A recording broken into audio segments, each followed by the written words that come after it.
ഈശോ മിശിഹായ്ക്ക് സ്തുതിയായിരിക്കട്ടെ. പ്രിയപ്പെട്ട സഹോദരങ്ങളെ, ഞാൻ ഷിബു ജെയിംസ്. സാമീഡിയ എന്ന നമ്മുടെ യൂട്യൂബ് ചാനലിലേക്ക് എല്ലാ സുഹൃത്തുക്കൾക്കും സ്വാഗതം. 2026 ലൊഗോസിന്റെ പഠനമാണ് ഈ ചാനലിലൂടെ നടത്തപ്പെടുന്നത്. കഴിഞ്ഞ വീഡിയോയിൽ വൈഫിന്റെ സാലറിയുമായി ബന്ധപ്പെട്ട ചില പ്രശ്നങ്ങൾ ഞാൻ പറഞ്ഞിരുന്നു. അതിന് പരിഹാരമൊന്നും ആയിട്ടില്ല. DPIയിൽ നിന്ന് അപ്രൂവൽ നൽകാൻ AEOയ്ക്ക് നിർദ്ദേശം നൽകിയിട്ട് പോലും അത് ചെയ്യാതെ AEO ഫയൽ തടഞ്ഞു വച്ചിരിക്കുകയാണ്. എന്നത്തേക്കാകും എന്നൊന്നും അറിയില്ല. ഞാൻ കഴിഞ്ഞ വീഡിയോയിൽ പറഞ്ഞിരുന്നത് പോലെ തന്നെ വലിയ സാമ്പത്തിക ബാധ്യത, 10-25 ലക്ഷം രൂപയുടെ സാമ്പത്തിക ബാധ്യതയുണ്ട്. അതെല്ലാം കൊണ്ടാണ് ഞാൻ ആകെ വല്ലാത്തൊരു മാനസികാവസ്ഥയിലായിപ്പോയത്. ധാരാളം പേർ എനിക്ക് മെസ്സേജ് അയക്കുകയും വിളിക്കുകയും ഒക്കെ ചെയ്തിരുന്നു. ചിലരൊക്കെ പറഞ്ഞത്, സാറിന്റെ വൈഫിന് 5 വർഷത്തെ കാര്യമല്ലേ, ഞങ്ങൾക്ക് 6, 8, 10 വർഷമായിട്ട് സാലറി കിട്ടാത്ത അവസ്ഥയുണ്ട് എന്ന് പലരും പറഞ്ഞു. ശരിയാണ്, കേരളത്തിൽ 10-20,000-ഓളം ആളുകൾ ഈ ബുദ്ധിമുട്ട് അനുഭവിക്കുന്നു. അതിലൊരാളാണ് ഞാനും നിങ്ങളും എന്നതാണ് സത്യം. അപ്പൊ അതൊക്കെ പരിഹരിക്കപ്പെടും എന്ന് നമുക്ക് പ്രതീക്ഷിക്കാം. നിങ്ങളുടെയൊക്കെ പ്രാർത്ഥനകളിൽ ഓർക്കുക. അതോടൊപ്പം തന്നെ നമ്മുടെ പുസ്തകത്തിന്റെ പ്രിന്റിങ്ങുമായി ബന്ധപ്പെട്ട് ശിവകാശിയിൽ ഒരു പ്രസ്സിലാണ് ആദ്യം കൊടുത്തിരുന്നത്. അവര് സമയത്ത് പ്രിന്റിംഗ് നടത്താത്തത് കൊണ്ട് തന്നെ നമ്മുടെ രൂപതയുടെ മറ്റൊരു പ്രസ്സിൽ കൊടുക്കേണ്ടി വന്നു. പ്രിന്റിംഗ് കഴിഞ്ഞിട്ടുണ്ട്. 3-4 ദിവസത്തിനുള്ളിൽ തന്നെ പുസ്തകം അയക്കാൻ കഴിയും. ഡിസംബറിൽ നൽകാം എന്നാണ് പ്രതീക്ഷിച്ചിരുന്നത്. പക്ഷെ ഇത്രയേറെ താമസിച്ചു. നിങ്ങൾ എന്നോട് സഹകരിച്ചതിന്, നിങ്ങൾ എന്നോട് കാട്ടിയ സ്നേഹത്തിനൊക്കെ പ്രത്യേകം ഞാൻ നന്ദി പറയുകയാണ്. തുടർന്ന് കൃത്യമായി വീഡിയോസ് ചെയ്തു പോകുന്നതിനൊക്കെ സാധിക്കും. എല്ലാവരും നിങ്ങളുടെ പ്രാർത്ഥനകളിൽ എന്നെ കൂടി ഓർക്കുക. ഇനിയും മോക്ക് ടെസ്റ്റിൽ പങ്കെടുക്കാൻ താല്പര്യമുള്ളവർക്ക് രജിസ്റ്റർ ചെയ്യാൻ അവസരമുണ്ട്. ഇനി രജിസ്റ്റർ ചെയ്യുന്നവർക്കും പഴയ മോക്ക് ടെസ്റ്റുകളുടെ ലിങ്കുകൾ അയച്ചു തരുന്നതായിരിക്കും. ഒന്നാമത്തെ ചോദ്യം, യോഹന്നാന്റെ സുവിശേഷം അധ്യായം 5-ലെ 3-ാമത്തെ തലക്കെട്ട്, യേശുവിന്റെ സാക്ഷ്യം. 2, എന്തു ചെയ്യാൻ എനിക്ക് സാധിക്കുകയില്ല എന്നാണ് യേശു പറയുന്നത്? സ്വമേധയാ ഒന്നും ചെയ്യാൻ. 3, സ്വമേധയാ ഒന്നും ചെയ്യാൻ എനിക്ക് സാധിക്കുകയില്ല എന്ന് പറഞ്ഞതിനെ തുടർന്ന് എന്താണ് യേശു പറയുന്നത്?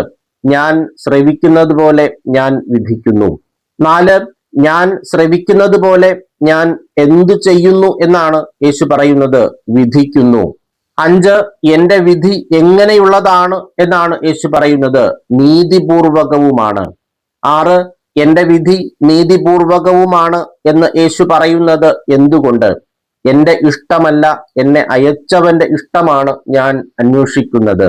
7, ഞാൻ എന്താണ് അന്വേഷിക്കുന്നത് എന്നാണ് യേശു പറയുന്നത്? എന്നെ അയച്ചവന്റെ ഇഷ്ടം. 8, എങ്ങനെയെങ്കിൽ എന്റെ സാക്ഷ്യം സത്യമല്ല എന്നാണ് യേശു പറയുന്നത്? ഞാൻ എന്നെക്കുറിച്ച് തന്നെ സാക്ഷ്യപ്പെടുത്തുന്നെങ്കിൽ. 9, ഞാൻ എന്നെക്കുറിച്ച് സാക്ഷ്യപ്പെടുത്തുന്നെങ്കിൽ എന്റെ എന്ത് സത്യമല്ല എന്നാണ് യേശു പറയുന്നത്? എന്റെ സാക്ഷ്യം. 10, ഞാൻ എന്നെക്കുറിച്ച് തന്നെ സാക്ഷ്യപ്പെടുത്തുന്നെങ്കിൽ എന്റെ സാക്ഷ്യം സത്യമല്ല എന്ന് പറഞ്ഞതിനെ തുടർന്ന് എന്താണ് യേശു പറയുന്നത്? എന്നെക്കുറിച്ച് സാക്ഷ്യം നൽകുന്ന വേറൊരാളുണ്ട്. 11, എന്നെക്കുറിച്ച് എന്തു നൽകുന്ന വേറൊരാൾ ഉണ്ട് എന്നാണ് യേശു പറയുന്നത്? സാക്ഷ്യം. 12, എന്നെക്കുറിച്ചുള്ള അവന്റെ എന്ത് സത്യമാണെന്ന് എനിക്കറിയാം എന്നാണ് യേശു പറയുന്നത്? സാക്ഷ്യം. 13, നിങ്ങൾ ആരുടെ അടുത്തേക്ക് ആളയച്ചു എന്നാണ് അവൻ, യേശു, പറയുന്നത്? യോഹന്നാന്റെ. 14, ആരാണ് സത്യത്തിന് സാക്ഷ്യം നൽകുന്നത്? യോഹന്നാൻ. 15, യോഹന്നാൻ എന്തിനാണ് സാക്ഷ്യം നൽകിയത്? സത്യത്തിന്. 16, ഞാൻ ആരുടെ സാക്ഷ്യം സ്വീകരിക്കുന്നു എന്ന് വിചാരിക്കേണ്ട? മനുഷ്യരുടെ. 17, ഞാൻ മനുഷ്യരുടെ എന്ത് സ്വീകരിക്കുന്നു എന്ന് വിചാരിക്കേണ്ട എന്നാണ് യേശു പറയുന്നത്? സാക്ഷ്യം. 18, എന്തിനു വേണ്ടിയാണ് ഞാൻ ഇതെല്ലാം പറയുന്നത് എന്നാണ് യേശു പറയുന്നത്? നിങ്ങൾ രക്ഷിക്കപ്പെടേണ്ടതിന്.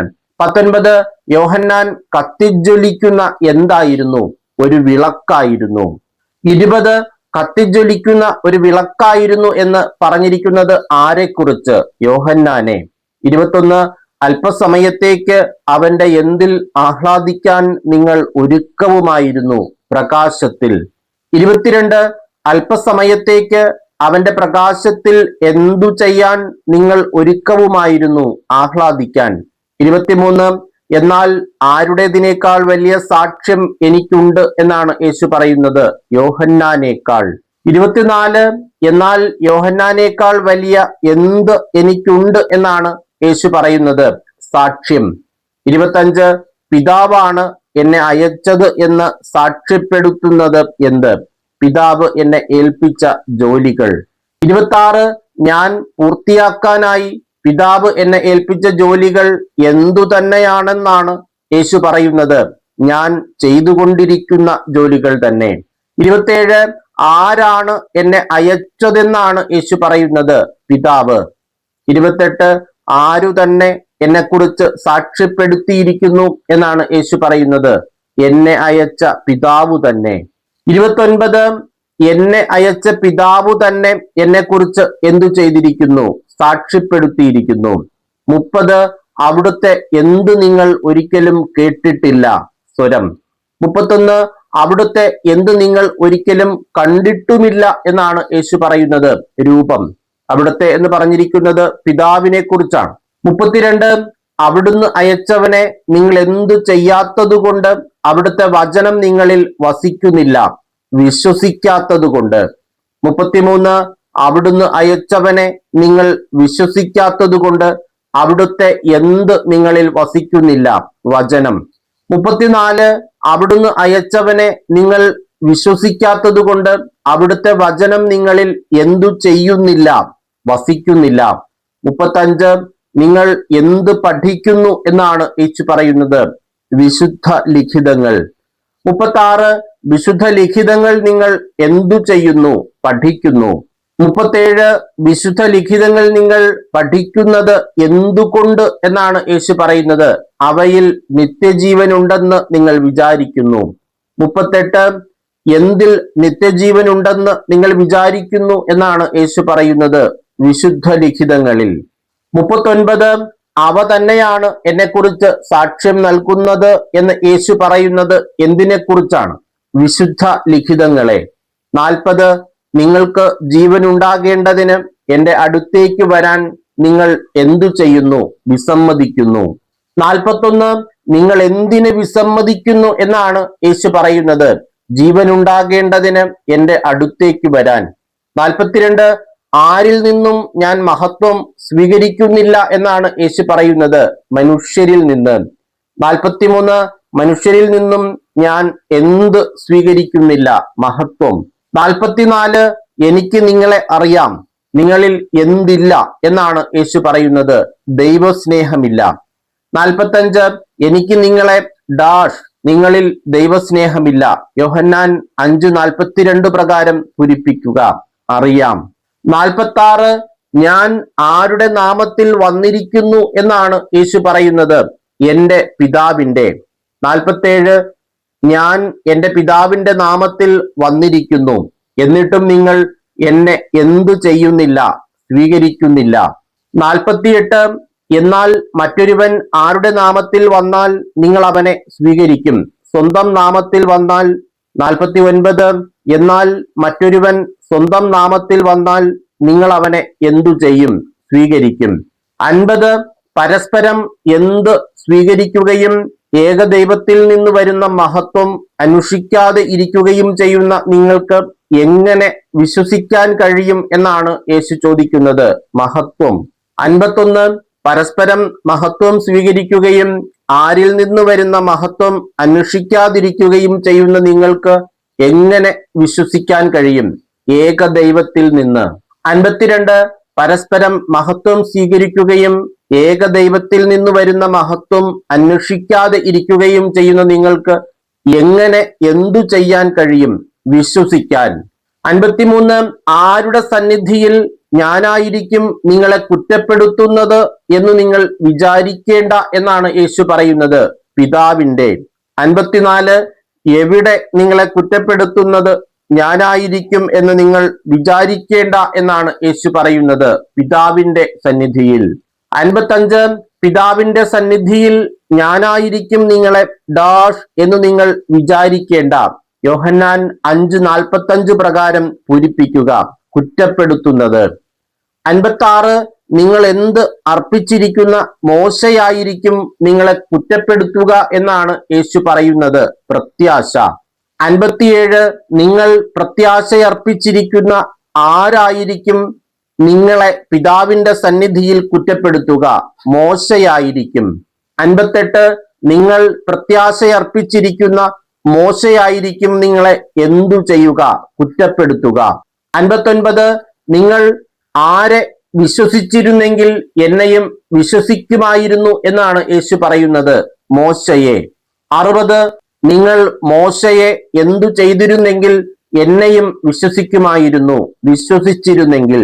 61, നിങ്ങൾ മോശയെ വിശ്വസിച്ചിരുന്നെങ്കിൽ എന്നെയും വിശ്വസിക്കുമായിരുന്നു എന്ന് യേശു പറയുന്നത് എന്തുകൊണ്ട്? എന്നെക്കുറിച്ച് അവൻ എഴുതിയിരിക്കുന്നു. 62, യേശുവിനെ കുറിച്ച് എഴുതിയിരിക്കുന്നത് ആര്? മോശ. 63, ആര് എഴുതിയവ നിങ്ങൾ വിശ്വസിക്കുന്നില്ലെങ്കിൽ പിന്നെ എന്റെ വാക്കുകൾ എങ്ങനെ വിശ്വസിക്കും എന്നാണ് യേശു ചോദിക്കുന്നത്, മോശ. 64, മോശ എഴുതിയവ നിങ്ങൾ എന്തു ചെയ്യുന്നില്ലെങ്കിൽ പിന്നെ എന്റെ വാക്കുകൾ എങ്ങനെ വിശ്വസിക്കും? വിശ്വസിക്കുന്നില്ലെങ്കിൽ. സമാന വാക്യങ്ങൾ യോഹന്നാൻ 5-ാം അധ്യായം 2-ാം വാക്യത്തിന് സമാനമായ വചനഭാഗങ്ങൾ നെഹെമിയ 3:1, നെഹെമിയ 12:39. ഈ വാക്യങ്ങളെല്ലാം വായിക്കുക, അതിലുള്ള സമാനതകളും വ്യത്യാസങ്ങളും എഴുതി വെക്കുക. കമന്റ് ചെയ്യാൻ കഴിയുന്നവർ കമന്റ് ചെയ്യുക. ഒരാൾ ഒരു വാക്യമെങ്കിലും കമന്റ് ചെയ്യാൻ പരിശ്രമിക്കുക. 2 യോഹന്നാൻ 5:3 ചില കയ്യെഴുത്തു പ്രതികളിൽ കാണുന്നത് എപ്രകാരം? വെള്ളത്തിന്റെ ഇളക്കം പ്രതീക്ഷിച്ചുകൊണ്ട് കിടന്നിരുന്നു എന്നത് 3-ാം വാക്യമായും, എന്തെന്നാൽ കർത്താവിന്റെ ദൂതൻ ചില അവസരങ്ങളിൽ കുളത്തിലിറങ്ങി വെള്ളം ഇളക്കുമായിരുന്നു, വെള്ളം ഇളക്കിക്കഴിഞ്ഞ് ആദ്യം ഇറങ്ങുന്നവൻ ഏതു വ്യാധിയിൽ നിന്നും സുഖം പ്രാപിക്കുമായിരുന്നു എന്ന് 4-ാം വാക്യമായും കാണുന്നു. 5-ാം അധ്യായത്തിൽ അത് 3-ാം വാക്യമായിട്ട് തന്നെയാണ് പറഞ്ഞിരിക്കുന്നത്. 3-ാമത്തെ ചോദ്യം യോഹന്നാൻ 5:10 സമാനമായ വചനഭാഗങ്ങൾ നെഹെമിയ 13:19, ജെറമിയ 17:21. 4 യോഹന്നാൻ 5:21 സമാനമായ വചനഭാഗങ്ങൾ റോമ 4:17, റോമ 8:11, യോഹന്നാൻ 11:25. 5 യോഹന്നാൻ 5:31 മുതൽ 37 വരെ വാക്യങ്ങൾക്ക് സമാനമായ വചനഭാഗങ്ങൾ യോഹന്നാൻ 8:14 മുതൽ 18 വരെ. 6 യോഹന്നാൻ 5:39 സമാനമായ വചനഭാഗങ്ങൾ ലൂക്ക 24:27, അപ്പോസ്തല പ്രവർത്തനം 13:27. 7 യോഹന്നാൻ 5:47 സമാനമായ വചനഭാഗം ലൂക്ക 16:29 മുതൽ 31 വരെ. ഇത്രയും ചോദ്യങ്ങളാണ് 2-ാം ഭാഗത്തു നിന്ന് 5-ാം അധ്യായം തയ്യാറാക്കിയിട്ടുള്ളത്.